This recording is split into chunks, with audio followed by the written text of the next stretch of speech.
Bem-vindos a mais um episódio do Trianoncast, o podcast da Clínica Trianon, onde a gente compartilha temas relevantes aí para a população sobre saúde com o nosso time de especialistas, sempre comprometidos com a ética e com a responsabilidade nessa forma de transmitir conhecimento. Hoje nós teremos um episódio especial com a participação da doutora Renata Carvalho e a gente vai falar sobre um tema muito em voga atualmente, que é o TDAH, transtorno de déficit de atenção e hiperatividade. A doutora Renata ela tem bastante experiência no tema, vem atendendo muitos pacientes e a procura está cada vez maior, a gente vai falar sobre isso. Bem-vinda, Renata, obrigado por aceitar o convite para participar do episódio de hoje. E para começar a nossa conversa, eu já inicio aqui o tema comentando algo que está todo mundo comentando por aí, né? Esse monte de gente dizendo que tem TDAH. Tem TDAH mesmo? Como é que é isso? Bom, bem-vindos aí ao Trianoncast. Sou Renata, sou médica psiquiatra e atualmente atuo aí bastante nessa área, né, sobre o transtorno de déficit de atenção e hiperatividade nos adultos. Então, eu acho que essa é uma questão bem importante já para iniciar aí a sua resposta à sua pergunta. Sim, temos mais diagnósticos hoje em dia e é um questionamento, né, que a literatura vem, né, tendo de se a gente está diagnosticando mais por realmente ter mudado os critérios diagnósticos ao longo do tempo ou porque realmente tem mais pessoas tendo, né, aí vamos dizer TDAH, né? Acho que é importante, até antes de responder isso, a gente fazer uma contextualização do que é o transtorno de déficit de atenção e hiperatividade.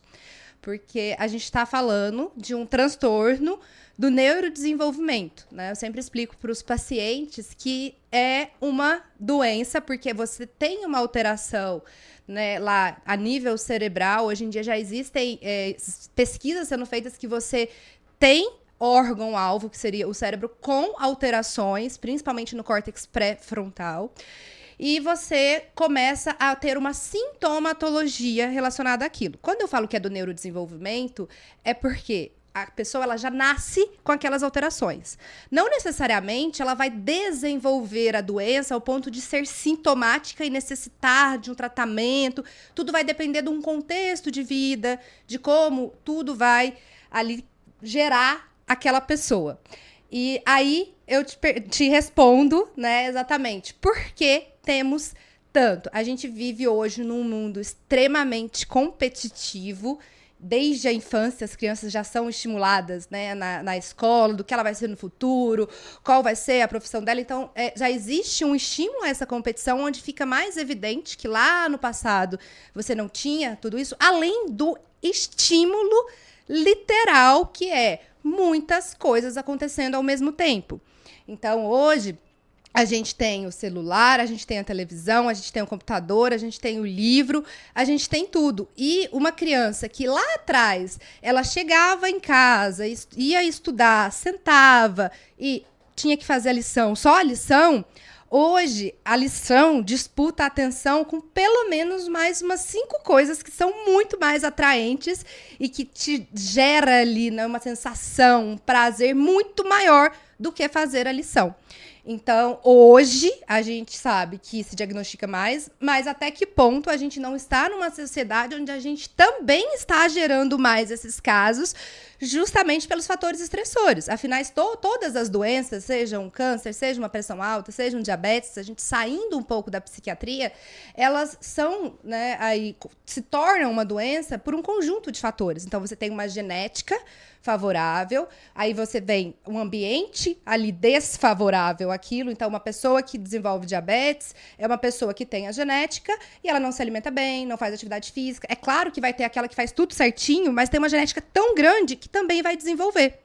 E aqui é um pouco pior, porque a gente está falando de uma doença que, né, ela é hereditária. Então, ela além, vamos dizer assim, além da genética, porque você tem, na maior parte das vezes, né, e hoje estudos aí giram em torno de 85%, você consegue encontrar um parente de primeiro grau também já ali com esse diagnóstico, ou ainda será diagnosticado. Então, quer dizer então que se eu tenho um pai ou uma mãe com TDAH, minha chance de TDAH é muito grande assim? Se você tem um pai, né, e uma mãe que não é, né, você tá ali numa estatística que você é alta, né, hereditariamente, mas se você tiver um pai e uma mãe, aí a estatística não vai contribuir muito para você, não. É em torno de 85%. E, na verdade, é para um parente, né, já. Então, porque é isso que a gente sempre fala. Quando a gente vai fazer um diagnóstico, né, a gente pergunta, você tem irmãos? Ah, como que é? E, às vezes, o irmão também vai ter ali um diagnóstico, mas de uma outra maneira, um componente às vezes mais desatento, ou um componente mais hiperativo, mas na hora que você começa a buscar, você vê, sim, que existe uma sintomatologia que vai ali realmente afunilando para um diagnóstico, que não é igual a tratamento, acho que é muito importante também falar isso. E você falou muito em diagnóstico, né? E aí eu aproveito a deixa, então, para perguntar como é que é feito esse diagnóstico, né? Porque a gente vê muitos vídeos aí na internet, nas redes sociais, né? Falando sobre os sintomas de TDAH e muita gente falando, putz, eu tenho TDAH, né? Olha só esse vídeo aqui, sou eu, né? Afinal, como que é feito esse diagnóstico? Bom, eu brinco com todos os meus pacientes que se a gente pegar o manual... Você tem aí um manual de o DSM... se a gente pegar um manual, né, das doenças, né, de psiquiatria, que é o DSM, né, o atual, o 5, que é onde a gente pega os sintomas que a pessoa tem e avalia ali a partir de critérios, e aí é como se fosse um checklist, né? Tenho tantos, eu vou ter isso, né? Deixa eu mostrar aqui pro... Sempre ao meu alcance, aqui do meu lado direito. Então, esse é o DSM, e aí aqui tem, né, os... de acordo, né, com a idade, então, isso tudo aqui, galera, isso tudo aqui é doença, tá? Então, aí vem aqui explicando o que é doença, e aí tem um checklist. Se a gente pegar para preencher o checklist, eu garanto, eu preencher de mim mesmo, eu vou ter, eu brinco, umas 200 doenças. Tá? Daniel, também. Você aí, também. E não é porque você tem 200 doenças, é porque se a gente simplesmente considerar só o checklist, não considerar quem é você, como isso ocorre ao longo do tempo. Então, não é você ter um sintoma de estar mais impulsivo, de estar mais desatento pontualmente. É algo que vem ao longo de uma trajetória e que não faz ali sentido... Quando a gente, né, avalia o paciente como um todo, ela não é um corte, é a história da vida dele. Então, se você fizer checklist, eu te garanto, no mundo que a gente vive hoje, que sim, a probabilidade de você ter muitos transtornos são muitas. Então, voltando à pergunta, né, aí do TDAH, o diagnóstico ele é clínico, né? Então, é um diagnóstico feito por psiquiatra, que vai avaliar a sua sintomatologia, vai avaliar quem é você, o que você faz, como você faz, como foi a sua infância. Então, esses critérios, eles têm que também ter acontecidos lá na sua infância. Não é só, agora eu tenho isso. Não, você provavelmente, quando tiver um diagnóstico de TDAH, vai ter que ter uma boa avaliação de como foi a sua infância. Às vezes tem que você não lembra, tem que perguntar para os seus pais, para numa outra consulta você trazer essa resposta. Então, é um diagnóstico que a gente pode, em alguns casos, usar ferramentas muito que são importantes. Eu falo muito mais do que para diagnóstico, que é o neuropsicológico. É um teste que ele consegue avaliar quais são as disfunções daquela pessoa e ele, sim, né, ele corrobora ali para o diagnóstico. Mas eu sempre explico para os pacientes que ele não é o que dá o diagnóstico, né? Porque se você às vezes estiver ansioso, aí o próprio neuropsicólogo vai falar, olha, vai colocar lá. Pode ser que tenha um componente de atenção, mas a ansiedade está prevalecendo ao ponto de nem conseguir avaliar a atenção. Então, o neuropsicológico é uma ferramenta que eu sempre explico para os pacientes, às vezes, de prognóstico e de acompanhamento. Porque aí você vai ver, olha, você é um TDAH que tem a dificuldade de manter aí o foco ao longo do tempo. E aí você vai trabalhar isso nas suas terapias. Então, ele ajuda muito no tratamento do comportamento. Mas quando a gente fala de Diagnóstico é avaliação, é anamnese, é sentar e esmiuçar a sua infância. E isso é uma coisa que, às vezes, não vai ser fechado em uma consulta, duas, às vezes você demora. Eu tenho vários pacientes que, às vezes, estão comigo há 1 ano, a gente tratando uma ansiedade, e aí a gente vê que algumas coisas não estão ali evoluindo como deveriam, e aí a gente começa, a acender o botãozinho para outras, né, aí, comorbidades, outras doenças, e aí a gente começa a fazer essa avaliação. Então, se você acha que você viu no TikTok, no Instagram, você tem, eu tenho TDAH, o primeiro passo é buscar um psiquiatra para ver se realmente você tem, sem dúvida nenhuma. Mas eu posso te dar algumas dicas para você começar a refletir sobre isso. Você está com TDAH agora? Você começou a ficar desatento? Ou você sempre foi assim? Você está impulsivo? Ou você sempre foi assim? Então, é muito importante entender que a gente não está falando de um recorte. Eu não estou falando de agora. A gente está falando de todo um funcionamento de uma vida. Então, isso é muito importante ficar claro. Porque quando a gente faz checklist, a gente nunca consegue saber. Porque assim, você dorme... Na última semana, como foi? Você dormiu bem? Sim ou não? Só que acontece que pode ser que tenha acontecido uma tragédia na sua família, ou você está passando por um momento financeiro difícil, e você não está dormindo por um motivo. Entende? Então, quando a gente fala de checklist, a gente tem que tomar muito cuidado, porque a gente tem que entender que existe uma pessoa por trás daquilo ali. E uma vez feito o diagnóstico, como que aquela pessoa pode ser tratada e qual que é a expectativa que ela pode ter ali com o tratamento? Ela vai mudar muito ali aquele funcionamento que ela vem trazendo? Porque aqui a gente, como você atende, né, desde o início da nossa conversa, você falou que atende mais adultos, né? Então, focando nessa população, um adulto que não tinha recebido um diagnóstico e então recebeu somente ali na vida adulta. O que esperar agora? Eu falo que eu acho que eu escolhi essa área, né, para me especializar mais, porque é muito gratificante. É uma das realizações que eu tenho quando o paciente volta, ele abre, né, ele entra no consultório e fala: meu Deus, é assim? A vida é assim? Eu não acredito como eu vivi até hoje. Eu mudo vidas fazendo quando se faz o diagnóstico e inicia um tratamento, explicando para o paciente. Então, eu acho que é um assunto que está muito banalizado, e é por isso que a gente está falando aqui, porque hoje todo mundo tem, e aí às vezes a pessoa que realmente tem já não busca ajuda pelo preconceito, tá aí, vai precisar de um remédio para funcionar. Então, é um divisor de água. Eu tenho pacientes que eram dependentes químicos gravíssimos, e a gente fez, né, depois o diagnóstico, inclusive com neuropsicológico. Nesses casos, às vezes, né, a gente acaba tendo uma dificuldade, a gente precisa disso. E esses pacientes mudaram de vida. Vida, assim, que é outra coisa. A pessoa saiu da rua não tá nem no Brasil mais. Né? Esse é um caso real. Então, assim, hoje é uma pessoa de negócios aí disparado no mundo. Então, assim, é realmente algo que precisa ser falado com seriedade. E não, assim, tô desatento, perdi a chave. Não é sobre isso. Mas aí, Renata, quando é feito o diagnóstico, a pessoa precisa tomar remédio, é realmente necessário ali no tratamento do TDAH que ela tome um remédio, porque a gente sabe que tem gente que fica insegura ali de tomar um remédio, há todo aquele preconceito, né, de um remédio passado pelo psiquiatra. Então eu estou aqui no papel da população, né, representando essas pessoas, tirando essa dúvida, né? Feito o diagnóstico de TDAH, ela realmente precisa do remédio ou dá para tratar de outras formas? Depende, não tem resposta. Essa pergunta não tem resposta. Mais uma vez, eu bato, né, aí na tecla de realmente fazer uma individualização. Na maior parte das vezes, os pacientes que chegam e que...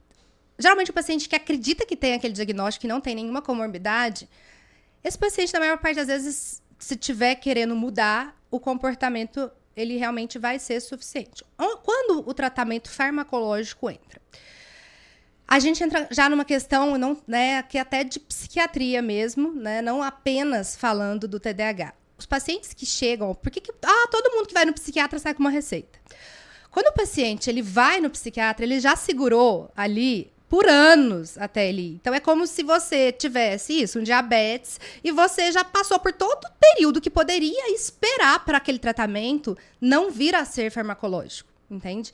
Então, a pessoa, quando ela chega, ela já está como se fosse qualquer outra doença, se fosse escalar, grave. Então, você não consegue falar, vamos ajustar esse comportamento agora? Você precisa aprender algumas maneiras de fazer algumas coisas, porque isso é um comportamento que está fazendo com que o seu quadro piore. Você não está tendo resultados no trabalho por conta disso. A sua impulsividade é justamente por conta desse diagnóstico. Seu uso de substâncias, você está bebendo demais, você está fumando maconha demais. Por quê? Por causa do seu diagnóstico. Então, se o paciente chega, né, nesse momento, a gente precisa tratar farmacologicamente. Por quê? Porque o tratamento vai fazer com que ele tenha uma aderência às terapias não farmacológicas. É muito difícil eu falar para um indivíduo que tem o transtorno de déficit de atenção e hiperatividade, muda. Então, assim, é uma pessoa que a constância é muito difícil. Então, ele começa a academia, ele se prepara, compra tudo, melhor tênis e tal, e ir pra academia. Não vai. E aí ele faz isso pra tudo na vida. Ele se anima com tudo, aí a hora que faz a parte mais difícil, aquilo perde a graça. Então, esse é um funcionamento do paciente, né? E aí, como é que eu vou chegar para esse paciente e falar assim, então, vamos mudar o comportamento? Assim, é isso que eu vou falar para ele. Só que eu preciso da medicação para que esse paciente consiga iniciar essas mudanças e aí ele começa a ter resultado dessas mudanças na terapia cognitivo-comportamental, junto com atividade física, rotinas de sono, meditação, são várias etapas. A hora que ele começa a conseguir preencher todas essas etapas, a gente começa a também tirar a medicação. Então, não é uma medicação para o resto da vida. Não é todo mundo que tem indicação de tratamento farmacológico. Não é todo mundo que responde a esses tratamentos. E, na maior parte das vezes, o adulto que chega para tratar, a gente precisa tratar outras comorbidades primeiro, que a gente vai descobrindo antes de iniciar o tratamento do transtorno de déficit de atenção e hiperatividade. Mesmo ele tendo vindo primeiro. Ele é o primeiro, ele é o que desencadeou tudo. Ele que desencadeou a ansiedade, ele que desencadeou o uso de substância, a dependência. Mas primeiro a gente tem que tratar tudo isso para depois ver como esse paciente vai ficar, o que realmente tem. É realmente esse o diagnóstico? E aí a gente começa um tratamento farmacológico. Mas não existe uma regra, por isso que eu falei que não tem resposta para essa pergunta. Porque cada pessoa é única e a gente está falando aqui de coisas subjetivas e de comportamentos. Se a gente criar uma regra para isso, que todo mundo que tem TDAH tem que tomar X, Y, Z, a gente cai aí nessa banalização que está acontecendo hoje. E aí, no caso, Renata, do paciente precisar de remédio, né? Então, fechou o diagnóstico, né? Você conversou com ele, convenceu da necessidade dessa abordagem farmacológica. Existem muitas opções de remédio? Como que é feita essa escolha do medicamento? A gente ouve muito falar, né, hoje em dia do Venvance, mas lá atrás a gente ouvia muito falar do Ritalina. Fala um pouco aí dessas alternativas em termos de remédio que são usadas hoje. Bom, a primeira coisa é, primeiro, fechar um diagnóstico. E a segunda tem comorbidade? Se tem uma comorbidade é assim, tem uma doença associada. E a gente sabe que hoje os estudos mostram que mais de 60% das vezes a gente tem nos pacientes adultos, que isso fica bem claro que eu tô falando de pacientes adultos, na criança é um pouco diferente. Mas a gente tem mais de 60% das vezes a interseção com a ansiedade. E eu falo, o que eu explico para os meus pacientes, até quando eu vou explicar sobre medicação, antes mesmo de chegar nas medicações para o TDAH. Então, eu vou falar exatamente, né? Os meus pacientes que estiverem me vendo aí vão ver que é exatamente o que eu explico. Como a gente estava falando, lá na infância, a gente tem um objetivo. Ir para a escola, tirar a nota e passar, certo? Quando a gente está na adolescência, que é geralmente quando se despontam, um sintoma ou outro, é quando você começa a ter que dar conta de outras coisas, do relacionamento, né, que tá ali, qual que vai ser a minha opção para vestibular. E aí você já começa a ter algumas dificuldades. E na vida adulta, quando o paciente, né, ali seus 25 a 35 anos, quando o paciente começa a ir para um mercado ser competitivo, ele começa a ter uma ansiedade muito alta. Por quê? O TDAH, por regra, né, ele tem um sintoma que é a todos, comum a todos os pacientes: procrastinação. A procrastinação, ela faz com que o paciente, né, deixe tudo para os 45 do segundo tempo. E aí o que acontece?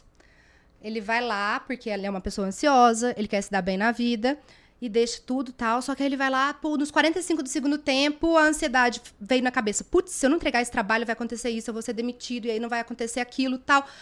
Pô, não vou ter dinheiro pra... Pô, aí vem a ansiedade, ele vai lá e faz. E aí isso, ele gera uma recompensa. Putz, fiz, entreguei. Só que essa, que é o que eu sempre falo, a ansiedade, ela não é uma pílula que você vai lá e toma e fala, tá aqui essa quantidade de ansiedade. Seus problemas vão ficando mais complexos e, consequentemente, você vai ter nesse mecanismo acelerando. Até uma hora que a ansiedade vira um transtorno de ansiedade. E aí você começa a ter mais alteração da atenção ainda.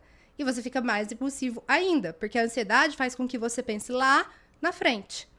E aí, tratar esse paciente é muito difícil, porque você primeiro precisa tratar a ansiedade, porque as medicações, né, que são os psicoestimulantes, né, daqui a pouco eu vou explicar que hoje tem até, né, aí outras medicações, mas, né, quando a gente fala do TDAH, a gente pensa nos psicoestimulantes, elas pioram ainda mais a ansiedade. Então, se eu deixar aquele indivíduo mais funcional, mas o que está gerando tudo isso é a ansiedade, eu vou só alimentar aquele funcionamento. Então, por isso que a gente precisa tratar a ansiedade, entender o funcionamento daquele indivíduo sem ansiedade, ele entender esse funcionamento na psicoterapia, para aí sim a gente entrar com psicoestimulantes ou não. Hoje a gente tem, né, aí no mercado a atomoxetina chegou no Brasil, né? As pessoas falam, uma medicação nova. Não, ela não é nova, ela é nova no Brasil. Ela já é uma medicação bem antiga, mais de aí, 15, 20 anos no mundo, mas ela não é um psicoestimulante. Então, ela tem uma ação que ela demora mais para fazer efeito, mas muitos pacientes ficam estáveis e com menos efeitos adversos em relação à ansiedade. Porém, né, o que eu falo, o paciente que já faz uso do estimulante é muito difícil sair. Então, o mercado tem essas duas classes para o tratamento, que é a atomoxetina, que é classificada aí como um antidepressivo, um inibidor, né, noradrenérgico, e a gente tem os psicoestimulantes, que são aí medicações tarjadas hoje em dia, justamente pelo uso abusivo.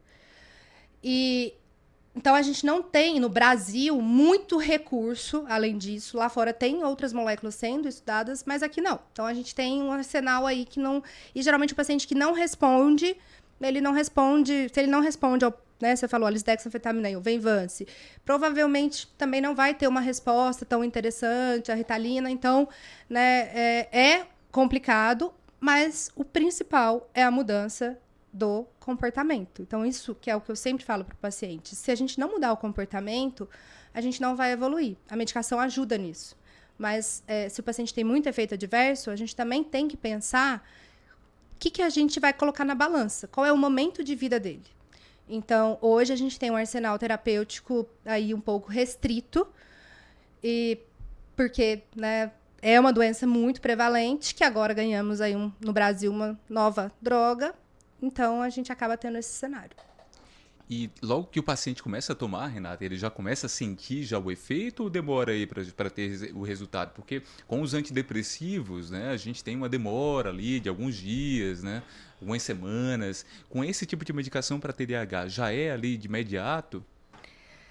Essa é até a diferença dessas duas classes, né? Então, a atomoxetina, que ele é classificado, né, aí como um antidepressivo, ele entrou nessa classificação no Brasil, ele demora mais tempo para fazer, né, o efeito. Assim como os antidepressivos, até 3, 4 semanas. E aí a gente entra justamente no risco do uso inadequado dos psicoestimulantes, porque o psicoestimulante ele tem um efeito imediato. Então, muitas pessoas acabam fazendo um uso para estudar porque elas sentem que elas se tornam um gênio estudando, porque aquilo melhora o foco. Só que acontece que muitas vezes isso é uma percepção. Como ele é um psicoestimulante, a pessoa ela se sente com mais energia. Mas não necessariamente aquela energia está fazendo ela produzir mais. Ela tem essa sensação. Mas a maioria dos estudos hoje provam que a pessoa que faz uso do psicoestimulante e não tem a condição que necessita disso, ou seja, não tem um TDAH, na verdade, ela tem uma piora em relação à funcionalidade dela. Ela se sente muito melhor. Ela acha que ela está estudando, rendendo, porque eu sento e fico sentado, não levanto. Só que ela está tendo prejuízos ali na forma na hora de estar realmente memorizando, porque ela funciona de uma outra maneira. Então, na verdade, não funciona de forma adequada para quem não tem essa indicação. E o grande problema é a questão da meia-vida, porque como o psicoestimulante tem esse efeito imediato, a pessoa acaba fazendo o uso inadequado. Fala pro pessoal o que é meia-vida.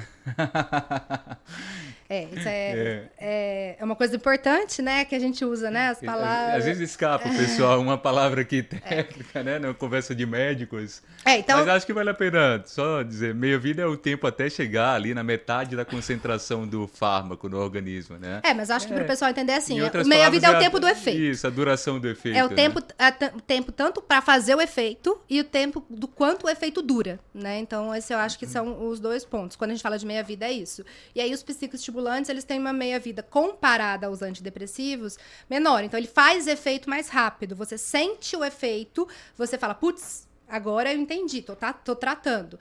Diferente dos antidepressivos, que demoram algumas semanas para ter aquele efeito. Então, esse é o perfil aí. E por esse motivo, aproveitando que a gente falou de meia-vida, né? Que drogas com meia-vida, né? Por que eles são tarjados? Toda medicação que é tarja preta é porque ela tem um risco ali relacionado à tolerância e ela pode se tornar uma droga ela pode se tornar uma droga viciante. E isso acontece justamente por conta de meia-vida. Quanto menor a meia-vida de uma medicação, maior o potencial que ela tem de gerar a dependência, porque ela gera tolerância e a pessoa sente aquela tolerância.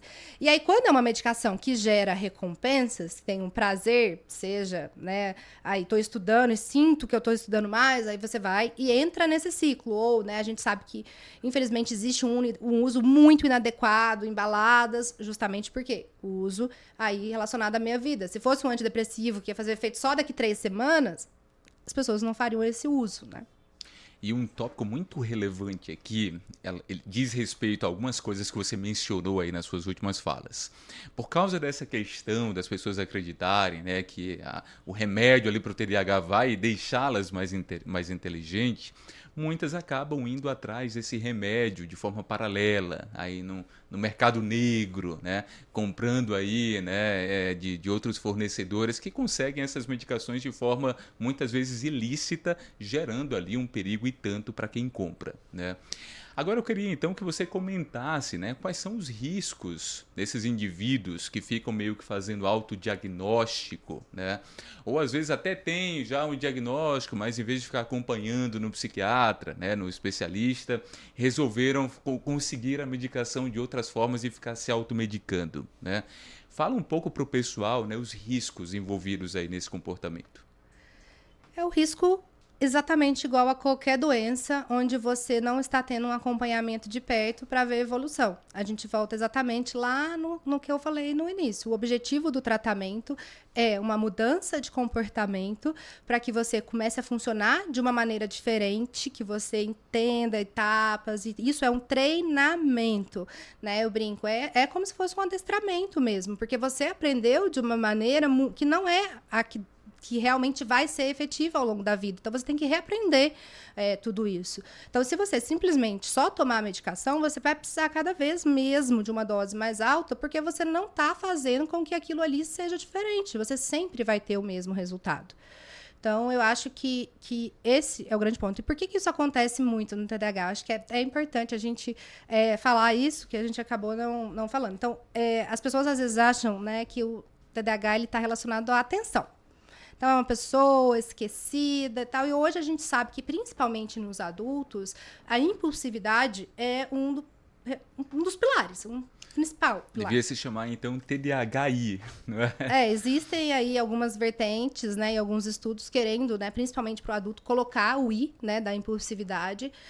E aí, geralmente são as pessoas que querem tudo para ontem. Então, ter que colocar o pé no freio, rever comportamento é algo ali desafiador. Então, é uma combinação, né, aí já pronta. Então, eu quero essa medicação, que faz o efeito rápido. Não vou tratar. Não vou, né? A medicação já é medicação cara, então eu não vou no médico, eu fico arrumando de outras maneiras aí essa medicação e você não acompanha. Consequentemente, seu quadro vai agravar. E aí, quando talvez você buscar uma ajuda para reorganizar tudo, vai ser mais difícil, porque você já vai estar num quadro refratário. Um paciente diabético que ficou por anos não tratando a diabetes, quando ele resolve tratar, muitas vezes ele já está com alterações renais, ele pode ficar cego. Então, assim, aqui é a mesma coisa. A única coisa é que, como é mais subjetivo, as pessoas acabam levando, elas não estão vendo ali o resultado do exame, minha glicemia deu tanto. Mas o comportamento é o que rege a nossa vida. Então, se você mantém aquele comportamento ao longo do tempo, fazendo um uso inadequado e não acompanhando, né, ali da medicação, sinto lhe informar que ali na frente, né, isso vai lhe custar. E aí eu até acho que é importante quando a gente fala dessa questão da impulsividade, porque, igual você falou, né, tem medicação ou não, como é que é? E não é também um tratamento curto, entende? Que você precisa ter um investimento ali na terapia que vai realmente fazer essa transformação do comportamento. Então, é realmente se dedicar ao seu tratamento que vai mudar a sua vida. E um dos pontos que cada vez vem se discutindo mais, essas medicações, elas são medicações controladas, né, e caras, e que são usadas também, inclusive, até para emagrecer. Isso ocorre por quê? A gente sabe que muitas pessoas que têm um transtorno da compulsão alimentar, né, a hora que a gente vai ver, é uma interseção também com transtorno de déficit de atenção, justamente pela impulsividade. Então, hoje, é aprovado pelo FDA, o Venvance, né, a lisdexanfetamina, ela até mudou de nome aqui no Brasil, né, para o tratamento da compulsão alimentar, pelo componente impulsivo. Então, ele diminui essa impulsividade. Então, ele tem sim essa indicação, e para pacientes que sofrem disso e estão em tratamento correto, ele é realmente adequado. Então, essa banalização em relação ao uso, do jeito que as pessoas usam, da cabeça delas, é que é o problema. Então, a medicação ela é muito boa quando bem indicada, assim como em qualquer tratamento de qualquer coisa. Então, não pode ter um preconceito de uma medicação que foi prescrita e orientada para você. Agora, quando ela é feita porque você quer fazer, você não tem indicação, não tem como dar certo. Uma dúvida comum também, Renata, da população acerca do TDAH, do tratamento mais especificamente, é se, uma vez iniciado o tratamento farmacológico, se aquela pessoa vai precisar tomar remédio para sempre. É mais uma das... Depende.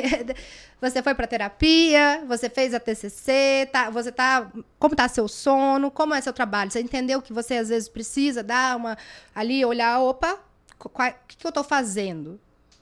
Se você tiver em todas essas etapas evoluindo, você vai ter alta do tratamento farmacológico. Sim, tenho vários pacientes que tiveram alta. Eu falo, olha, você é um caso, daí eu brinco, mas na maior parte das vezes são tratamentos longos, bem longos, mas que depende do comprometimento do paciente. Não é um tratamento que você coloca a medicação e está tudo resolvido. É um tratamento que tem muito comprometimento. Melhora e evolui quem está comprometido em ter uma mudança comportamental. Muito bom. Eu conversei aqui com a doutora Renata, psiquiatra, fundadora da Clínica Trianon, especialista em TDAH, com uma ampla experiência aí, atuando com adultos com esse diagnóstico. Foi uma conversa extremamente enriquecedora, extremamente elucidativa. E para finalizar, né, eu vou dar a palavra, Renata, para que você passe uma mensagem final, né, para quem está nos assistindo, nos ouvindo aqui no TrianonCast, talvez passar uma mensagem de fechamento, né, sobre o TDAH, sobre o que você considera a peça-chave aí do ponto de vista de entendimento, né, das pessoas com relação a esse transtorno que tem afetado aí cada vez mais pessoas, né? Bom, obrigada pela oportunidade de hoje a gente falar sobre essa temática. Eu acho que o meu principal objetivo para a gente fechar isso aqui muito bem é que todos vocês que, por acaso, viu um vídeo, se identificou, o TDAH e qualquer outra doença em psiquiatria é muito, mas muito além do que 1 ou 2 ou até 5 sintomas, até todos.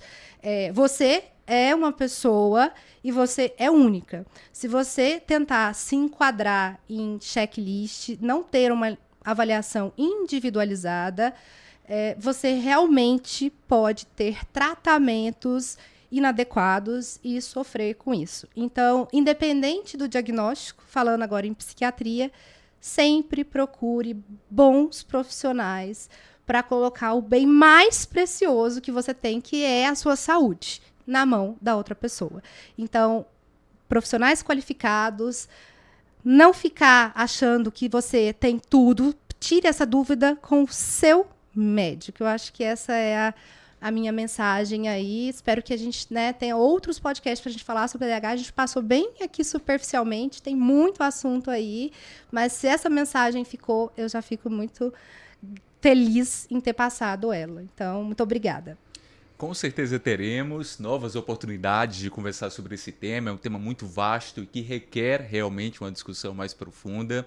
Eu agradeço demais a participação da doutora Renata aqui. E se você gostou desse episódio, convido vocês a acompanhar o TrianonCast. Aproveitem e apertem em seguir para não perder nenhum episódio. Toda semana a gente libera um episódio novo, trazendo conteúdos de saúde de uma forma muito comprometida com a qualidade do conteúdo, com a responsabilidade, com a ética.